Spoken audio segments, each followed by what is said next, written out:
हमारे साथ दो मेहमान जुड़ चुके हैं। आशीष नौटियाल, कांग्रेस प्रवक्ता, हमारे साथ जुड़ चुके हैं। आशीष नौटियाल, आपका बहुत बहुत स्वागत है। निरंजन पोद्दार, राजनीतिक विश्लेषक, वो भी हमारे साथ जुड़ चुके हैं। आपका भी बहुत बहुत स्वागत है। निरंजन जी, एक बात बड़ी इंपॉर्टेंट है, आपने एंटी पेपर लीक कानून तो बना दिया, लेकिन सवाल वही है, फिर से वहीं आके अटक जाता है कि अगर कोई भी परीक्षा उसकी डेट अनाउंस होने से के बाद, उसके फॉर्म भरने के बाद, उसकी डेट अनाउंसमेंट होने के बाद, उसके प्रवेश पत्र मिलने के बाद, एडमिट कार्ड मिलने के बाद, सेंटर के निर्धारण के बाद, उसमें जो पेपर का ट्रांसपोर्टेशन होता है, इसलिए कि नीट में इसी तरह की गड़बड़ी की तरफ बिहार सरकार ने संकेत किए हैं, ईओयू ने इसी तरफ संकेत किया है कि पटना से नालंदा ट्रांसपोर्टेशन के वक्त कहीं ना कहीं पेपर लीक हुआ था, ऐसी संभावना, ऐसी आशंका जाहिर की जा रही है। तो सवाल ये उठता है कि इसके चेक एंड बैलेंसेस कब तक इम्प्रूव हो पाएंगे? हम ऐसी मैकेनिज्म क्यों नहीं बना पाते कि पेपर लीक ही ना हो? धन्यवाद रमन जी। मेरी आवाज आ रही है रमन जी? जी हाँ, देखिए रमन जी, ऐसा है, मैं दो पे बात करूंगा अगर आपकी अनुमति होगी तो। बिल्कुल। पहला बिंदु तो यह है कि जिस तरीके से आपने अभी डिबेट का मुद्दा रखा है कि जिस तरीके से पेपर लीक को लेकर के या इस मामले को लेकर के और नए कानून लाए जा रहे हैं और उसके अंदर कड़ी से कड़ी सजा का प्रावधान किया जा रहा है, आप ये मान के चलिए कि ये जो कदम है, ये कदम निश्चित रूप से सराहनीय कदम है और इससे कहीं ना कहीं लोगों के मन में एक भय का वातावरण होगा। लेकिन आपको साथ में ये चीज समझनी पड़ेगी कि क्या इससे पेपर लीक होना बंद हो जाएंगे? क्या इससे अपराध घटित होना बंद हो जाएगा? क्योंकि हमारे यहाँ जिस तरीके से बहुत सारे अपराध ऐसे हैं जिनके अंदर बहुत सारे कड़े से कड़े कानून है, चाहे उसके अंदर आप बलात्कार का अपराध मान लीजिए, चाहे उसके अंदर आप हत्या का अपराध मान लीजिए, लेकिन फांसी तक की जिसके अंदर सजा है उसके बावजूद भी वो अपराध घटित हो रहे हैं ना, यानी कि वो रुके नहीं ना। तो कहने का तात्पर्य ये है कि आप ये सोचें कि केवल कड़े कानून किसी अपराध को घटित होने से रोक देंगे, मेरे हिसाब से वो सर्वथा आपकी कहीं ना कहीं गलतफहमी है। और इसके अंदर सबसे बड़ी जो चीज है वो दो तीन चीजों के ऊपर आपको काम करना पड़ेगा। पहली चीज, जिस तरीके से आप कड़े कानून लगा रहे हो, लेकिन साथ में आपको कानूनों का जो एग्जीक्यूशन है या कानूनों का जो पालन है, सबसे बड़ी समस्या हमारे यहाँ ऐसी कोई भी अपराध नहीं है जिसके लिए कड़े कानून नहीं है, लेकिन उसके बावजूद भी सारे के सारे अपराध घट रहे हैं। चाहे वो तस्करी का अपराध हो, चाहे बलात्कार का हो, चाहे चोरी का हो, चाहे डकैती का हो, चाहे मर्डर का हो, सारे अपराध निरंतर घट रहे हैं और एक निरंतर बढ़ रहे हैं। आप इसका एनसीआरबी के आंकड़े उठा करके देख सकते हैं। लेकिन उसके बावजूद भी क्यों बढ़ रहे हैं? वो इसलिए क्योंकि हमारे यहाँ जो कानून का इंप्लीमेशन है उसके अंदर कहीं ना कहीं मामला गड़बड़ है। और यहाँ पे अगर हम बात करें पेपर लीक की, तो देखिए निश्चित रूप से मुझे इस चीज को कहने में कोई संकोच नहीं कि एक चीज आप बताइए रमन जी, कि बड़ा आश्चर्य लगता है कि जब ये नीट के पेपर का मामला हो रहा है और आप ये मान के चलिए उत्तर दक्षिण पूर्व पश्चिम देश के लगभग सभी राज्यों के अंदर जब जो छात्र है या जो पीड़ित पक्ष है वो सड़कों के ऊपर है और उसके बाद में उसी दौरान 5 तारीख को नेट का पेपर होता है और नेट का पेपर भी लीक हो जाता है। यानी कि जो अपराधी हैं, इसके जो माफिया है, इसके जो सरगना है, इस काम को अंजाम देने वाले लोग हैं, उनकी हिम्मत देखिए आप कि जब ये मामला इस लेवल के ऊपर चल रहा होता है उसके बावजूद भी उनकी इतनी हिम्मत बन जाती है कि जो अभी आज जो पेपर होने वाला है उसको भी लीक करने की इन्होंने हिमाकत कर दी। जो नेट की परीक्षा इन्होंने रद्द की है, मैं उसकी बात कर रहा हूं। तो कहने का तात्पर्य ये है कि उनका हौसला कितना बुलंद है। अब आपको इस चीज के इसकी गहराई में जाना पड़ेगा कि ये चीज कहां से संपादित होती है। तो इसके अंदर हमारे यहाँ कहा जाता है कि जब तक आप उसकी जड़ पे काम नहीं करेंगे, आप ऊपर से कानून बनाते रहिए, आप बयान देते रहिए, आप लोगों को आश्वासन देते रहिए, वो चीज ठीक नहीं हो सकती। और इसका सबसे मुख्य कारण, जिस तरीके से भारत के अंदर शिक्षा का एक व्यवसायीकरण हो गया है, जिस तरीके से आप ये समझ लीजिए कुकरमुतों की तरह ये जो गली गली के अंदर जो कोचिंग सेंटर खुल गए हैं और उन कोचिंग सेंटरों के अंदर जो लाखों लाख की फीस होती है और उसके अंदर पास कराने की गारंटी और जो रिजल्ट्स के जो उनका वो जो है कि भाई हमारा ये रिजल्ट है, हमारे इतने ये ऐसा हो गया और हमारा 100% रिजल्ट, हमारा उतना रिजल्ट, ये जो दौड़ चली है कहीं ना कहीं ये इसका मेरे हिसाब से इसकी सबसे बड़ी जो समस्या की जड़ है वो ये है। क्योंकि काम तो इसके अंदर शिक्षा मंत्री नहीं करता, काम तो इसके अंदर व्यक्ति करते हैं। और व्यक्ति, जब आप ये समझ लीजिए,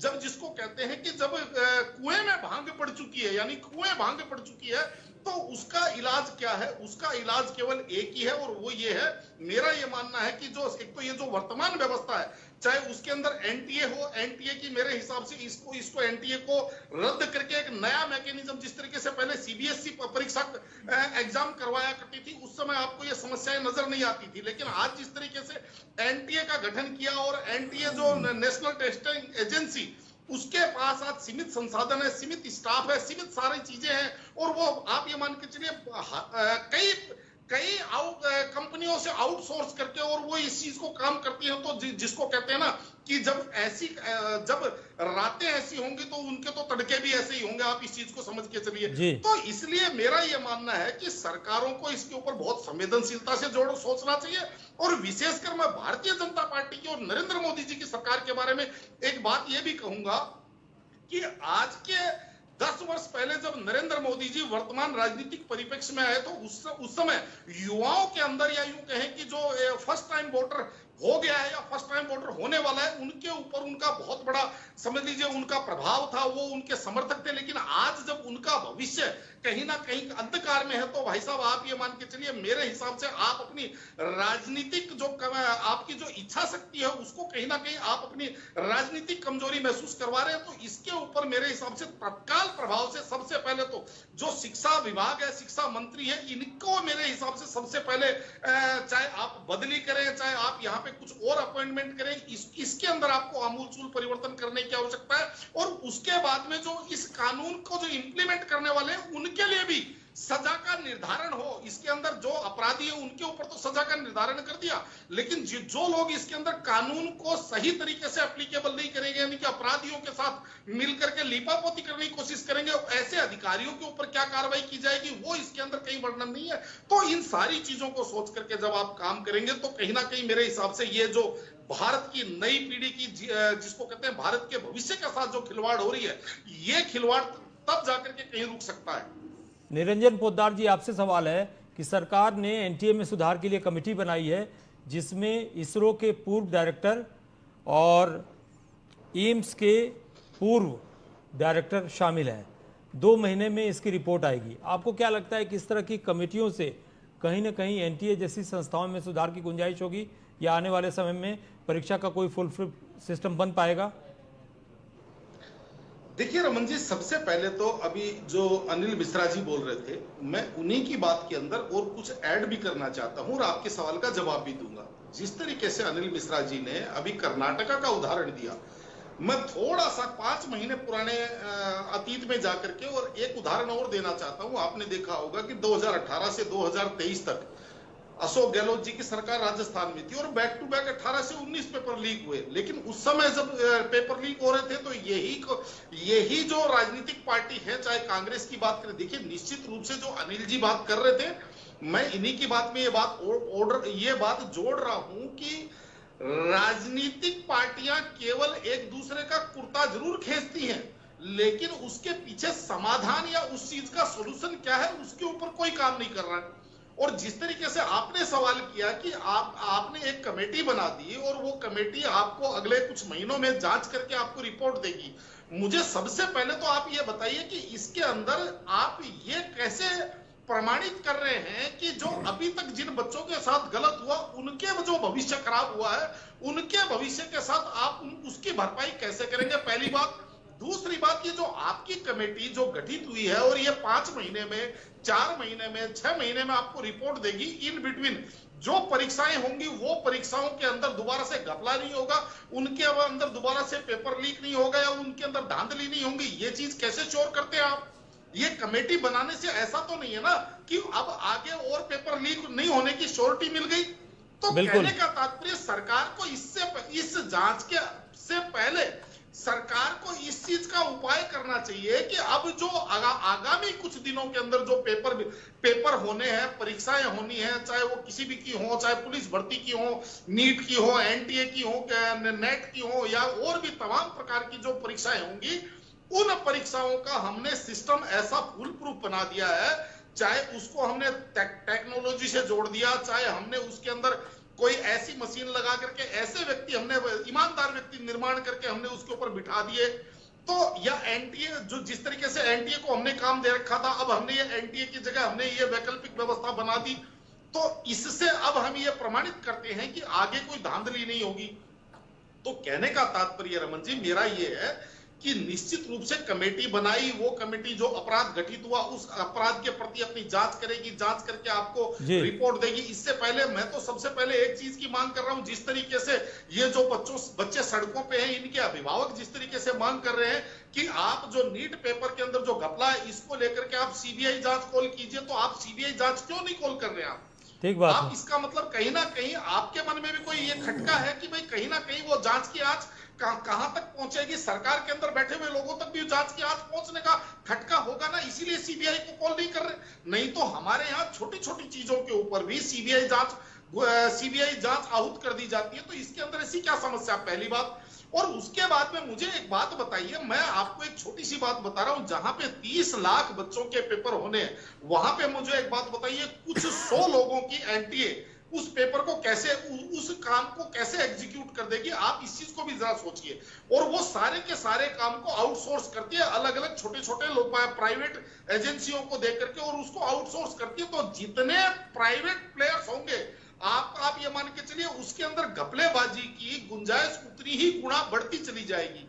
तो सरकार को सबसे पहले तो इस चीज के ऊपर ध्यान देना चाहिए, मेरा ये मानना है कि अब जो अभी तक जो हुआ है उसके बाद में आगे कोई चीज ना हो, और वो निश्चित रूप से वर्तमान व्यवस्था के आधार पर चलेगी। तो आप इस चीज को एक बार की आप इस चीज की शंका रख के चलिए कि आगे भी ये चीज गड़बड़ी होगी। वो अलग बात है कि वो कब तक पकड़ी जाएगी, नहीं पकड़ी जाएगी। इसके अंदर एक और महत्वपूर्ण बात रमीन जी, कि जो अनिल मिश्रा जी कह रहे थे, निश्चित रूप से नरेंद्र मोदी जी भ्रष्टाचार के ऊपर बहुत बड़ी बड़ी बातें करते हैं, और हमें बहुत अच्छी बात लगती है, हम भी बहुत टीवी चैनलों के ऊपर उनका समर्थन करते रहे इस बात का। लेकिन आज मुझे एक बात कहने में कोई संकोच नहीं है कि जो निचले स्तर का जो भ्रष्टाचार है, यानी कि नॉर्थ ब्लॉक का, या जो जिसको कहते हैं सेंट्रल सेक्रेटरीट का या स्टेट सेक्रेटरीट का भ्रष्टाचार हुआ होगा नहीं हुआ होगा हमें नहीं पता, जनता का उससे कोई वास्ता भी नहीं है। जनता का जो वास्ता पड़ता है जिस भ्रष्टाचार से, वो पड़ता है अपने लोकल थाने से, अपने लोकल तहसील से, अपने डीएम ऑफिस से, अपने रजिस्ट्रार ऑफिस से, अपने राशन कार्ड ऑफिस से, अपने परिवहन ऑफिस से। उनका जो भ्रष्टाचार का वास्ता पड़ता है वो ट्रैफिक पुलिस वाले से पड़ता है। उनका जो भ्रष्टाचार का वास्ता पड़ता है वो जैसे ये नीट पेपर, ये जैसे पेपर लीक हो रहे, इनसे वास्ता पड़ता है। तो इन चीजों के अंदर तो आज ऐसी स्थिति हो गई कि इसके ऊपर मुझे 1% काम होता हुआ नहीं दिख रहा। और इसको मैं साथ में ये भी कह दूं कि इसके अंदर कोई भारतीय जनता पार्टी और कांग्रेस ये सोचे कि भाई वो दूध के धुले हैं। निश्चित रूप से आपको मैं बताऊं, जहां पूरा सिस्टम ही ऐसा है, पूरा सिस्टम ही ऐसा है, सिस्टम ऐसा निर्माण हो गया। लेकिन आज तक जो सरकारें हैं वो इन चीजों के ऊपर कोई प्रभावी कार्रवाई करती बिल्कुल ठीक बात है। कहीं पे अवैध निर्माण होता है, पूरी की पूरी कॉलोनी बस जाती है, और 15 साल बाद में सरकार को दिखाई देती है ये अवैध कॉलोनी, और उसके ऊपर बुलडोजर चलाया जाता है। भाई उसको निर्माण जब हुआ था उस समय कौन वहां पदस्थ था, उसके ऊपर आपने क्या कार्रवाई करी? उसने तो बालूशाही या उसने तो मिठाई लेकर के वो होने दिया था। लेकिन बिल्कुल ठीक बात है। निरंजन पोद्दार जी पूछ रहे हैं।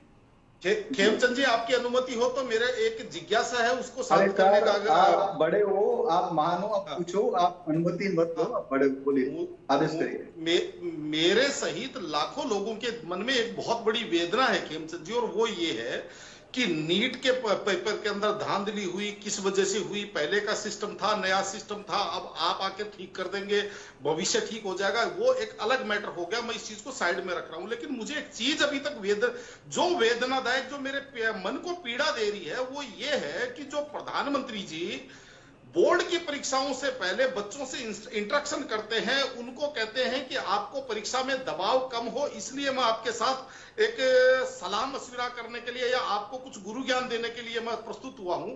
वो प्रधानमंत्री जी 32 लाख बच्चों के और उनके पेरेंट्स की सांसें अटकी हुई हैं। उनके मन में ये समझ नहीं आ रहा कि उनको कल क्या होने वाला है। वो प्रधानमंत्री जी अभी तक उसके ऊपर एक शब्द नहीं बोल पाए। क्या प्रधानमंत्री जी को इस चीज के बारे में पता नहीं है कि उनके साथ कुछ उनका भविष्य के साथ खिलवाड़ हुआ है, या प्रधानमंत्री जी के पास समय नहीं है, या प्रधानमंत्री जी के लिए जवाब दो भैया, सवाल हो गया। निरंजन जी जवाब सुन लीजिए, निरंजन जी जवाब सुन लीजिए।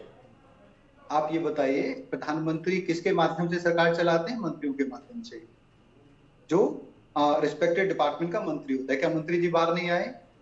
और कानून जो गजेटेड नोटिफिकेशन जारी हुआ है, क्या वो प्रधानमंत्री की अनुशंसा के बगैर जारी हो गया? क्या वो प्रधानमंत्री की कंसल्टेंसी के बिना जारी हो गया? आपको एक्शन चाहिए या प्रधानमंत्री जी की मीडिया में आके ब्रीफिंग चाहिए? एक्शन किया गया है, प्रधानमंत्री जी के नेतृत्व में किया गया है। सुन लो, आप बड़े हो, मैंने आपको सम्मान दिया, आप बोलो, बाद में जवाब देता हूँ। एक जिज्ञासा है दादा, मैं आपको बताऊं, मेरा आपने आधा सवाल आगे से लिया पीछे। मैंने आपको क्या बोला कि जब बोर्ड परीक्षाएं होती हैं उससे पहले प्रधानमंत्री जी छात्रों के बीच में आते हैं, तो उस समय भी तो मंत्री होते हैं। उस समय फिर मंत्री क्यों आते हैं? मंत्री क्यों नहीं आते? फिर प्रधानमंत्री जी क्यों आते हैं? आपको जवाब दे दूं, ये इम्प्लीमेंटेशन का विषय है, वहाँ इंकरेजमेंट का विषय है। क्या वहाँ पे कानून बनाने का विषय है? नहीं, ये मैं आपकी बात से सहमत। सबका बहुत बहुत धन्यवाद। आशीष नोटियाल जी आपका बहुत बहुत धन्यवाद। निरंजन पोद्दार जी आपका भी धन्यवाद। खेमचंद शर्मा जी, अनिल मिश्र जी आपका भी बहुत बहुत धन्यवाद।